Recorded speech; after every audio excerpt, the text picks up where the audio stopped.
श्री हरिवंश श्री राधा वल्लभ लाल की जय हो। गुरु जी महाराज की जय हो।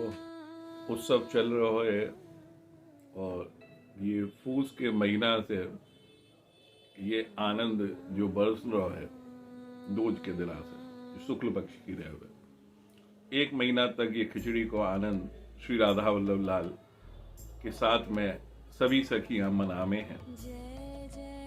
अब बात सखियन की आई है तो वहीं से हम प्रारंभ कर रहे हैं अपनी बात कहनो कि सुबह प्रभात से भी पहले सखियां उठ जाएं और स्नान ध्यान अपनो जो भी तिलक खोटा लगानो है ठाकुर जी को वो कर करके मंदिर की तरफ दौड़ लें। कुछ सखियां खिचड़ी बनाने में जामे और कुछ निज सखियां महल की ओर चले। वहां महल में प्रिया प्रीतम अपनी सैया पे लेटे हुए हैं। तो यहाँ रसिकन की वाणियन के हिसाब से बता मैं रसिक बिहारी दास जी की वाणी है, वहां में ललिता जी वगैरह सभी सखियां बाहर वीणा बजा में और बीना की सुमधुर तरंगे जब अंदर अंतः महल में श्री जी के पास पहुंचे हैं तब वह दोनों साइड उठ जामे, यह ऐसी आशा रखे। तो सभी सखियां मिलके वहां पे गान भी कर रहे हैं सुमधुर बोर के लाडली लाल के प्रिया प्रीतम के ध्यान को चिंतन करते हुए। अब वह ध्यान में क्या हो गए कि प्रिया प्रीतम की निंद्रा से उठने को बानक बने, पर वह तुरंत उठे ना है क्योंकि वह रस के समुद्र में जो गोते लगा रहे हों ऐसे हमारे रूप छवि के लाड़ले व समुद्र रस से निकलने के प्रयास में नाए रहने। इतने में सखी देखे हैं कि श्री जी के महल में जो जाली बनी हुई है पत्थर की, उनमें से तरुणोदय एकदम जब सूर्य आवे है तो हल्को हल्को प्रकाश अंदर की तरफ जा रहा है। सखियन को बेचैनी हो जावे, व्याकुलता हो जावे कि यह गर्मी सूर्य की कहीं उनकी जो तंद्रा हो नींद की वहां में विघ्न ना डाले, तो वह स्वयं अड़के उन खिड़कियन पे खड़ी हो जावे। इधर कुछ सखियन की बेचैनी व्याकुलता होवे कि अभी तक नहीं उठे हैं, क्या बात है, कैसो स्वभाव चल रहा है या समय पे प्रिया प्रीतम को हमें भी दर्शन हो जाए। ये भावना लिए हुए एक सखी कहवे है कि प्रिया जी आप अगर बाधा ना समझें, प्रेम के बीच में आपकी बाधा ना पड़े हमारी, तो इन निज सखियन को भी आपके सुरतांत के दर्शन हो जावे। ये दोनों बात सुन के दोनों प्रिया प्रीतम बहुत ही मुस्कुरामे अंदर उनकी लीला में है।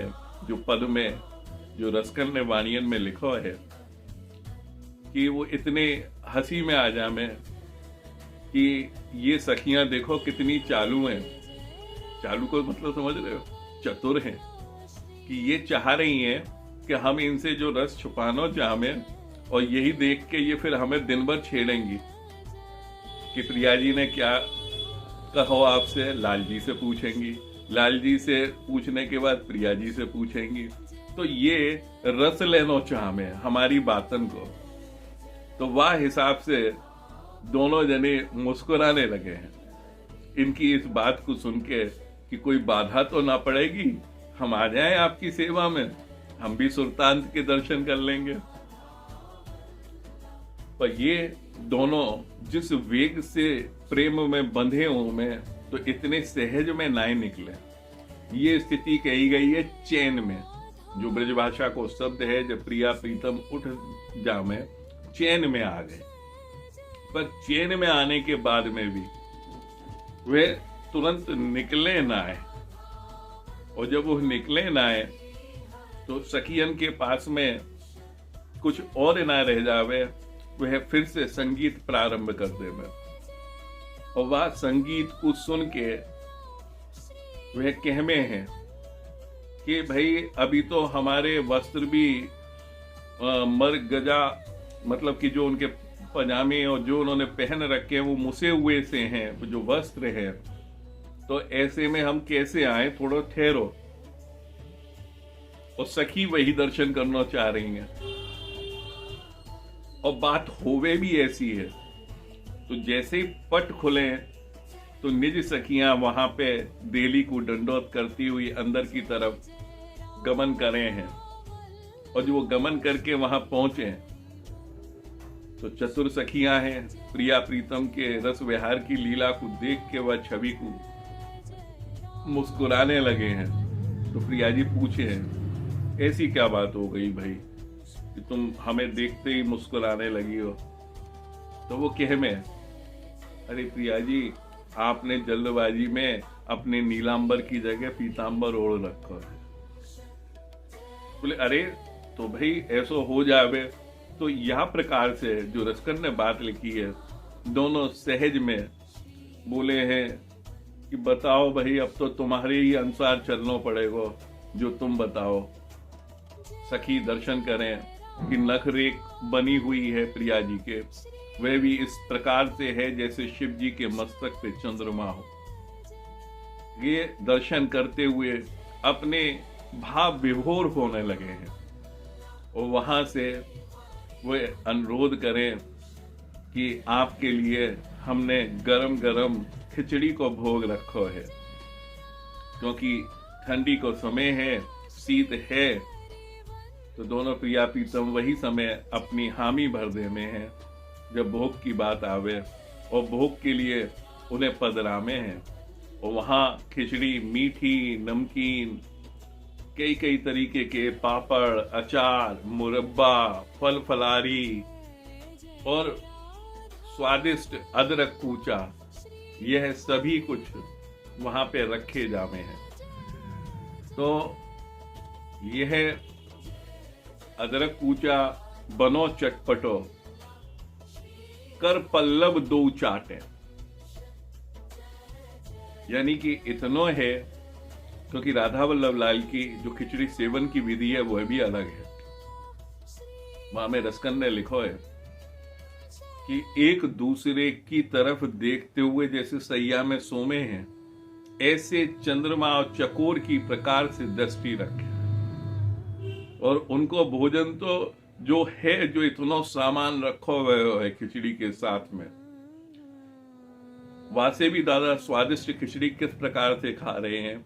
वो रसिक ने लिखा है कि एक दूसरे के नेत्र में देखते हुए, और एक की भ्रगटी उठ रही है और एक की जा रही है, जो तीक्ष्ण बाण चल रहे हैं दोनों के बीच में, और उनकी मुखारविंद की छवि को देखते हुए वह उनको ग्रास दे रहे हैं, और वहीं से वह ग्रास ले भी रहे हैं उस छवि में।